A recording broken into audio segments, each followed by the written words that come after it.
না, আমরা তো অ্যাজ আ মেন্টালি ওরকম মাইন্ডসেট নিয়ে আসছি যে উইকেটের যেরকম কন্ডিশন, তো আমরা তো জানি এখানে যে হাই স্কোরিং ম্যাচ হয় না, তো আমরা ওইরকম প্ল্যান নিয়ে আগাচ্ছিলাম। যেহেতু আর্লি উইকেট পড়ে গেছে, তো ক্যাপ্টেন আমাকে ওইরকমই হিন্টস দিয়েছে, তো ওইরকম প্ল্যান নিয়ে আগাচ্ছিলাম।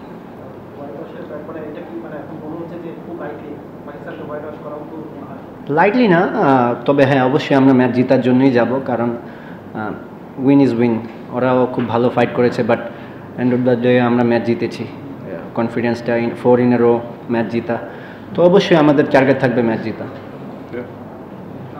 ম্যাচটা তো একটা রোলার কোস্টারের মধ্যে ছিল বাংলাদেশের জন্য। একটা সময় মনে হচ্ছিল যে খুবই ইজি ম্যাচ, 15 রানে 5 উইকেট পড়ে গেছে। ওইখান থেকে আবার একটা সময় মনে হচ্ছিল যে 7 বলে 13 রানের মতো ছিল পাকিস্তানের।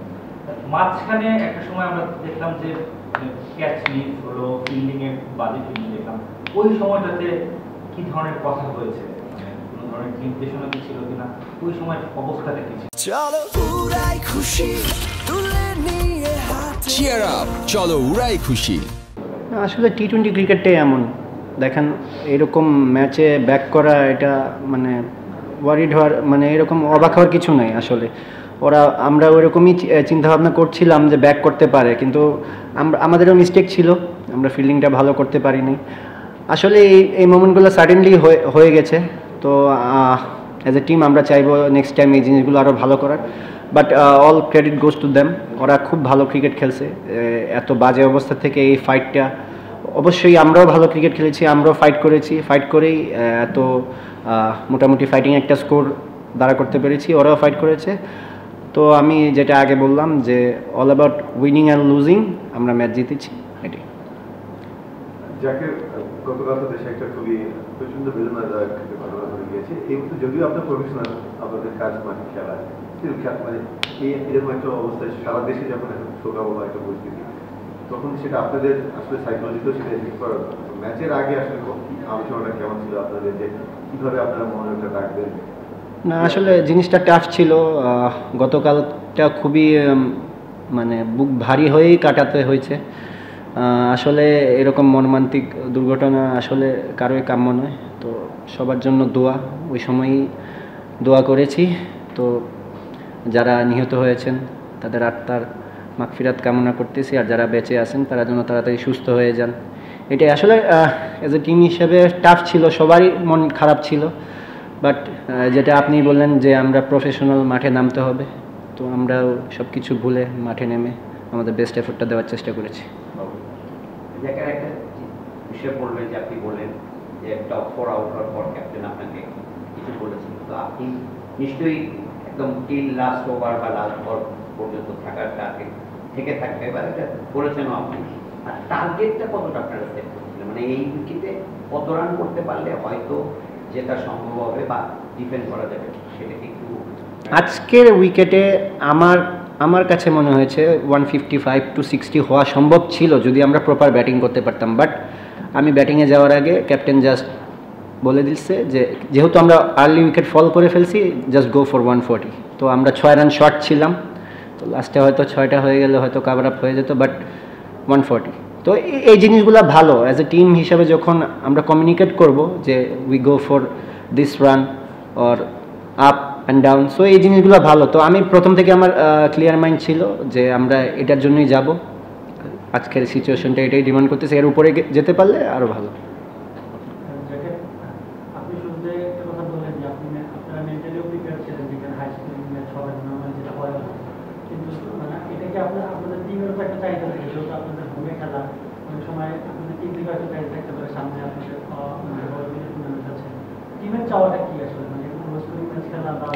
টিমের চাওয়া ম্যাচ জেতা। এখন এখানে সিচুয়েশন ডিমান্ড করতেছে 140 150, আমরা ওরকমই খেলতেছি। এখন যদি আমরা সিলেটে খেলি, ডেফিনেটলি এখানে হাই স্কোরিং, তো যেরকম সিচুয়েশন ওরকম রিঅ্যাক্ট করতে হবে, and of the day match জিততে হবে। যাকে একটা প্রশ্ন হচ্ছে যে বাংলাদেশ টিম শ্রীলঙ্কা সিরিজের প্রথম ম্যাচে অনেক রান দিয়ে দিয়েছিল, খুব তাড়াতাড়ি খেলা শেষ হয়ে গেছে, তারপর থেকে বোলিংয়ে কি চেঞ্জ হয়েছে গত ম্যাচগুলোতে? শ্রীলঙ্কায় দ্রুত হয়ে গেল দ্রুত, এটা একটু বলবেন, আপনার চোখে কিছু পড়েছে কিনা ডিফারেন্ট ওই ম্যাচের পর থেকে? আর আপনি তো আস্তে আস্তে দেখা যাচ্ছে যে মানে you become expert in batting with the team, তো এদিকে এখন আপনার একটা মানে থাকে না মানুষের সিভিতে লেখা থাকে যে কিসে কিসে ভালো, টেইলের সাথে ব্যাটিং করা আপনার একটা এদিকে আপনি মনে করেন কিনা টেইলের সাথে আপনি খুব ভালো? টেলের সাথে আমি এজ গ্রুপ থেকেই ব্যাটিং করি। আমি এজ গ্রুপেই আমার নাম্বার 7 ছিল, তো ওই সময় থেকে 15, 17 আমি আমার একটা 100 আছে, ওইখানে টেলের সাথে 71 রানের পার্টনারশিপ দিয়ে 100 আছে। তো এইগুলো আমার অভ্যাস আছে, তো আমি এইগুলো নিয়ে চিন্তাই করি না। আমি জাস্ট চেষ্টা করি আমার সাথে যে থাকে তাকে প্রপার ব্যাটার হিসেবে তাকে একটু সেভ করে, যেহেতু দুই দিক থেকেই যেন রানটা হয় এরকমভাবেই চেষ্টা করি। আর প্রথমটা কি বললেন? বোলিংয়ের কথা যে কি চেঞ্জ হ্যাঁ, হয়েছে ভালো? হ্যাঁ, বোলাররা খুবই ভালো, ক্লিয়ার মাইন্ড, প্ল্যান নিয়ে ক্লিয়ার মাইন্ড সবাই। কোচের সাথে খুবই ভালো কমিউনিকেশন হচ্ছে, আর বাহির থেকেই ওই প্ল্যানগুলো করে আসতেছে। তো আমি মনে করি যে এই প্ল্যানগুলো খুব কাজে দিতেছে। যাকে 30-40 রানে বেশ কয়েকটা ইনিংস দেখেছি গত 4-5টা টি-20 ইনিংসে, কিন্তু আসলে সেভাবে দল জিততে পারেনি। অ্যাট লাস্ট আসলে ম্যাচ উইনিং নক হয়ে গিয়েছে, সেটা তো নিশ্চয়ই আপনাকে আত্মবিশ্বাস দেবে। পাশাপাশি আসলে আমরা গত 1 বছর ধরে আপনারা দেখছি যে অনেক দারুণ দারুণ 6 মারে খুব সহজেই ছক্কা হাতাতে পারে। বিহাইন্ড দ্য মানে প্র্যাকটিসটা কেমন থাকে আসলে এই যে ইজিলি 6 মারে? না, প্র্যাকটিস আমি যেরকম প্রসেসের প্র্যাকটিস করি ওইরকমই, এগুলো তো আপনারা দেখেনি যে ওইগুলো, আর এক্সট্রা প্র্যাকটিস এগুলো বাইরে করি। বাট কিছু সেট আপ চেঞ্জ করেছি, এগুলো তো 2 বছর আগে বিপিএলের সময় আমাদের ব্যাটিং কোচের সাথে কাজ করেছি, তো ওইসব ব্যাপারই। আর প্রথমে কি বললেন?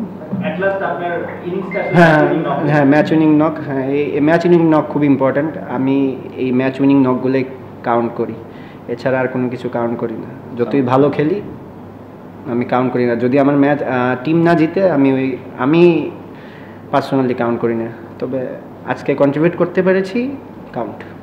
জাকের যখন ব্যাটিংয়ে আসে তখন পাওয়ার প্লেয়ারও একটা ওভার পায়।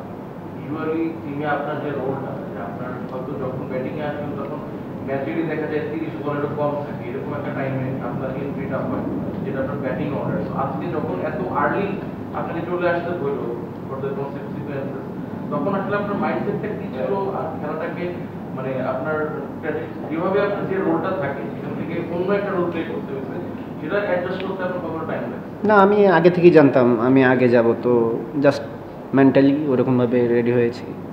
আমি তো টপ অর্ডারও ব্যাটিং করি, প্রিমিয়ার লিগে ব্যাটিং করি, ওয়েস্ট ইন্ডিজেও তো 5 নম্বরেই ব্যাটিং করেছি। তো যেখানেই দিবে আমি জাস্ট চেষ্টা করি ওরকমভাবে রিয়াক্ট করার, ওরকমভাবে খেলার। Jackie Bushnava from Pakistan. I want to first congratulate you to the winning series.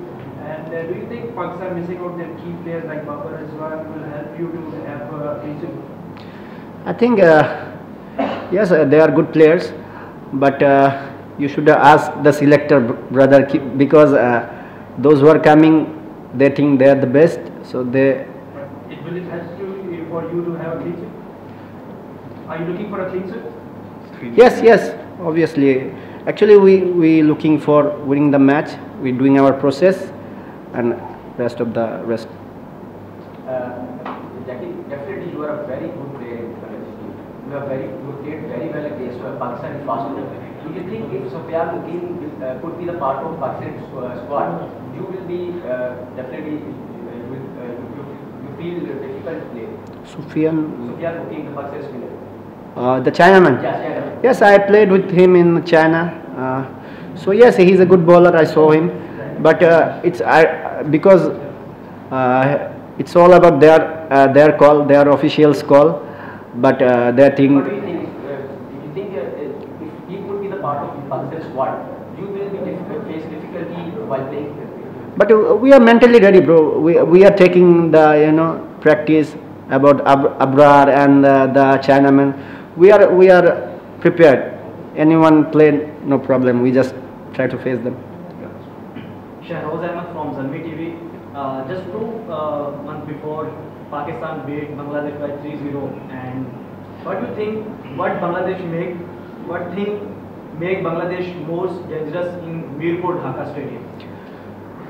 We just going the process. We not think about the wicked behavior. We know the conditions are not easy to bat on. This is not a high scoring wicket, so we accept that and play like that. So this is our main key. Play here. This is our main key as a batting unit. We have to accept and just react whatever the situation, whatever the pitch behavior. যাকে সিভিলি ভাষা জিগাই সবে হয়ে যায় জি আর 30 রানে wicket পড়ে যাওয়ার পর আমার মনে হয়েছিল যে খুব বেশি ব্যবধানে দিতে পারে সেই জায়গায় লাস্ট 7 বলে 13 রান তখনটা মনে হচ্ছে এই ম্যাচটা 4 রান দিতে পারে না আসলে ভাই দেখুন টি20 ক্রিকেটও ভাই আপনি কিছু হইতে পারতেন না, ক্রিকেট খেলাটাও আনপ্রেডিক্টেবল গেম। সো আমি ব্যাক অফ দ্য মাইন্ড ভাবছি তারা ব্যাক করতে পারে, but they played really well, so credit goes to them. But আমি বললাম যে আমরা এন্ড অফ দ্য ডে আমরা ম্যাচ জিতছি, তো we should celebrate that and take good memory. জি আপনার এই ইনিংসটা নিয়ে আমার ইনিংস ব্যাটিং উইকেট আপনাদের তো বলা ফেনি ফেলাই চেষ্টা করি বালা খেলার, এখন জাস্ট এটাই প্ল্যান থাকে। যাকে মানে যখন জিতি আমরা মানে প্রশ্ন হয়তো আসে না, কিন্তু যখন ওরা এটাকে বলে দিলাম মানে এই সময়টা মানে পরিষ্কার থাকে মানে স্পিড যখন ওই সময়টাতে আসে মানে একটা ভয় থেকে যায়, কারণ যখন লেগি বল করে বা একটা করে দু একটা বল লুজ হয়ে গেল মানে ওই সময়টা আমরা ইম্পর্টেন্ট ছিল বা মানে ডেঞ্জারাস ছিল সিদ্ধান্ত নেওয়া যে ঋষাদ ওই সময় নিয়ে আসা, এবং আপনারা তো অবশ্যই মাঠটা দেখেছেন। আপনার কি মনে হয় যে হয়তো বা আরো অপশন ছিল হয়তো বা যে হয়তো চেঞ্জ করে সেই থেকে আমরা ডেঞ্জারাস মানে তাকে বোলিং দিয়া আর তার শেখা বা কি কাজ করেছে ঋষাদ তো ভালো বোলিং করতেছে, আজকের ম্যাচে হয়ে গেছে কিছু রান লিক হয়ে গেছে, ইটস হ্যাপেন।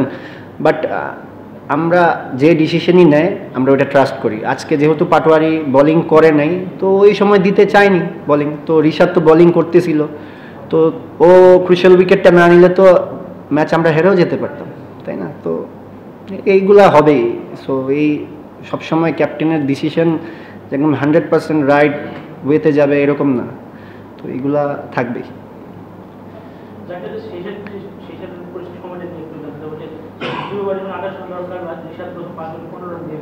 তো তখন আসলে আপনার দলের অবস্থাটা কি ছিল, দলের মাঠের পরিস্থিতি কি ছিল, যেহেতু ফাইবার সব বলে গেল যেহেতু তারা বিলিফটা ছিল যে তারা জিততে পারে, তাদের শরীর ভাষা প্লাস আপনাদের ওই অবস্থাটা সাত মিনিট ওই সময়টা আসলে কি অবস্থা? হ্যাঁ অবশ্যই ডিফিকাল্ট ছিল, একটু তো ভয়ও চলে আসছিল, বাট ওই যে আমরা রেডি ছিলাম, ঠিক আছে জিততে হবে।